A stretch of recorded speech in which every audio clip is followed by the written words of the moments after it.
అని చెప్పారనమాట పేర్లు. వీళ్ళు ఇచ్చినవి కూడా తీసి పక్కన పెట్టేసేసి, సరే కాందారి హోటల్, ఇప్పుడు మురళీ ఫార్చ్యూన్ ఉంది కదా, అది కాందారి హోటల్. వాళ్ళందరూ అక్కడే ఉన్నారు, పరిశీలకులు అందరూ కూడా. వెళ్ళింది బీఫారాలన్నీ తీసుకునేసి తాళం వేసి పడేసింది వాళ్ళని. అందులో నుంచి బయటికి రావడానికి లేదు. వాళ్ళు ఫోన్లు కట్.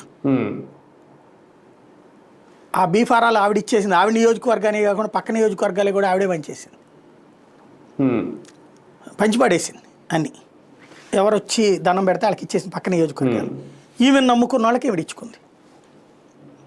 చివరికి ఎంత టాక్టికల్గా వ్యవహరించిందంటే, అంటే కొట్టలేదు, తిట్ల, మీరేంటి ఎంత అహంకారంతో ప్రవర్తిస్తున్నారా, ఢిల్లీ నుంచి వస్తాను కొమ్ములు మొలిచినాయి అన్నది ఆవిడ.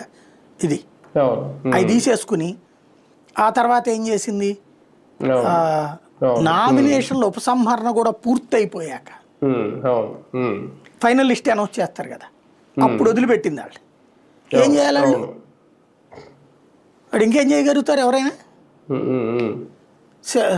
చివరికి వీళ్ళు మా కాంగ్రెస్ అభ్యర్థులు కాదని ప్రకటించి హస్తం గుర్తుకు వ్యతిరేకంగా ఓటేయమని కాంగ్రెస్ పార్టీ ప్రతి డివిజన్కి ఒక ఇండిపెండెంట్ని సపోర్ట్ చేసి, అంటే అప్పుడు మిగతా వాళ్ళు ఎవరైతే నమ్ముకున్న వాళ్ళు ఉన్నారు, కాంగ్రెస్ని నమ్ముకున్న వాళ్ళు, వాళ్ళందరూ పోటీ చేశారు, ఇండిపెండెంట్లుగా వేసి ఉన్నారు వాళ్ళు. వాళ్ళకి మద్దతు ప్రకటించింది. తీరా చూస్తే గెలిచింది హస్తం గుర్తు బ్యాచ్ని. అప్పుడే కమ్యూనిస్టులు ఫైనల్గా అధికారం వచ్చింది. తర్వాత కాంగ్రెస్ ప్రధాన ప్రతిపక్షంగా ఉందన్నమాట ఆ టైంలో.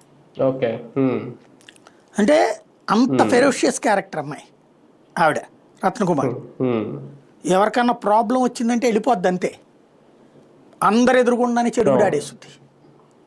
ఓ రకంగా చెప్పాలంటే విజయవాడలో ఒక ఇన్ఫ్లుయెన్స్ అన్నటువంటిది చూపించగలిగింది, తనంటే ఏంటి అన్నటువంటిది.